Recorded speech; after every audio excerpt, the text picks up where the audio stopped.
Hey everyone, and happy Valentine's Day. Thanks for clicking on this video. So this Valentine's Day, I have put together a playlist of Valentine's Day recipes that you can make for yourself and your loved ones and eat all together because that is happiness. This year it sounded like a good excuse to make meringue with these cute little sugar stamp things I was sent. It's real love, real love, real love, real.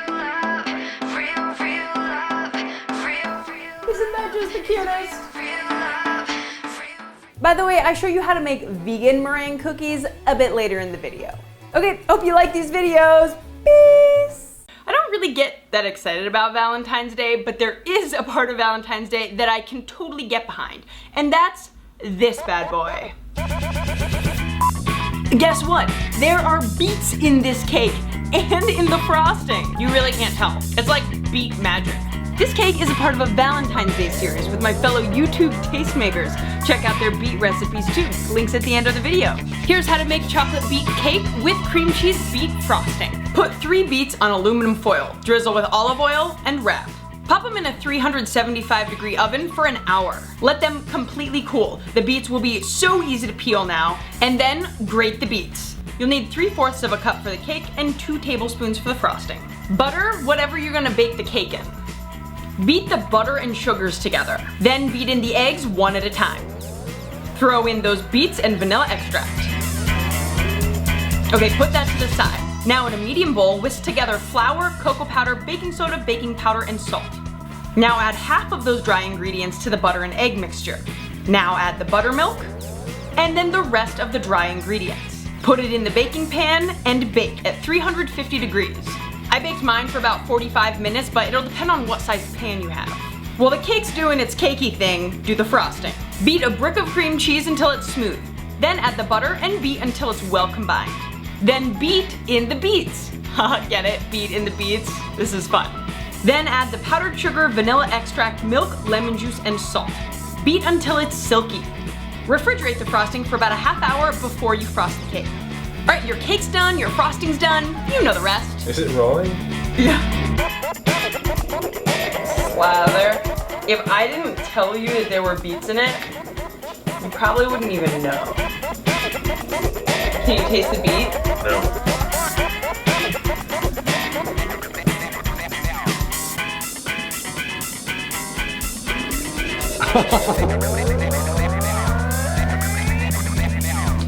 It's super moist.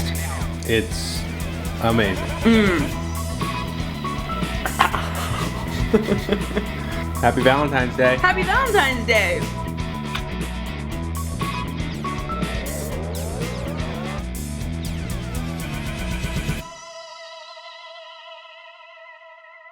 There is so much that's awesome about these meringue cookies. Their main ingredient is not egg whites, it's chickpea liquid, aka AQUAFABA. More on that in a minute. And this was the most wallet-friendly dessert I've made in a while, which is perfect because I'm doing a $10 or less Valentine's Day collaboration with my fellow awesome YouTubers, Panko Bunny, Sugar Coder, and Tabby Eats. I'll link to their videos at the end of this video and in the description below. Okay, so back to this stuff, AQUAFABA. I heard that it can be used as a vegan egg replacement in a lot of baking dishes, so I did some experiments. Here are my results from that. The only difference is that one was made with eggs and the other with AQUAFABA. They taste like chocolate chip cookie, and you can't go wrong there. The one with AQUAFABA doesn't have quite as much body. I love the big ooey gooey chocolate chip cookies, but I also love the thin crisp ones, and the AQUAFABA really excels at that kind of cookie. Bean liquid, man. Who knew? Okay, so that worked. Well, then I heard that you can whip it to form a meringue. I tried that, and holy moly, it worked like magic. So here's how you make these vegan meringue cookies. 1 cup chickpea liquid. Cannellini bean liquid will also work. It's just a white bean liquid thing. About a cup of sugar and half a teaspoon cream of tartar, which acts as a stabilizer here.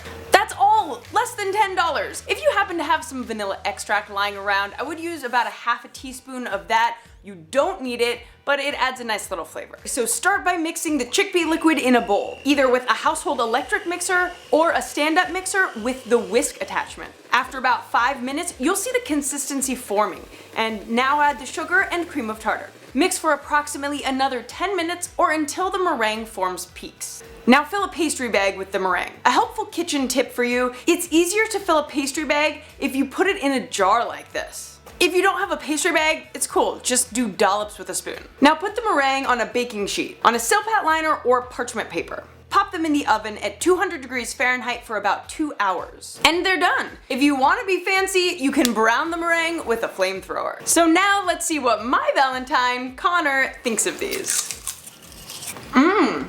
That's vegan? That's vegan. I kind of don't believe you. It's very good, right? It's good. It's so light and airy. Will you be my Valentine? Yeah, I'll be your Valentine. Another option, you could pause after you whip up the AQUAFABA, just smear it on a strawberry. That's a good way to go for Valentine's Day too.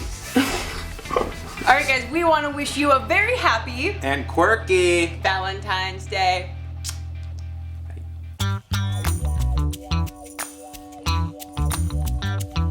Because Connor and I are tying the knot quite soon, let's make some pretzels with Adrian Stutz of the YouTube channel XOXO Cooks. Hi. Hi! We've collaborated before and I'm so stoked to collab with you again. Me too. Thanks for having me. Let's make some pretzels. Let's make some pretzels. Have you ever made pretzels before? I haven't, and when you suggested it, she said, hey, let's make pretzels, and I said, that seems too hard. I don't want to. But we are anyway, and I'm excited. But we are. We found a super easy recipe. It's Alton Brown's recipe. It looks really doable, and I think that us pretzel newbies could probably become pretzel pros. I think so too. Here's what you'll do. In the bowl of a stand mixer, add 1 tablespoon of sugar and 2 teaspoons of kosher salt. Add 1.5 cups of warm water, then sprinkle 1 package of active dry yeast on top. Let it sit for about 5 minutes until the mixture begins to foam. Then add 4.5 cups of flour. Alton Brown suggests using all-purpose flour. I did half all-purpose flour and half whole wheat pastry flour. Add 2 ounces of unsalted butter, melted. Using the dough hook attachment, mix it on a low speed until it's well combined. Knead the dough for 4 to 5 minutes. Remove the dough from the bowl, clean the bowl, and oil it with vegetable oil.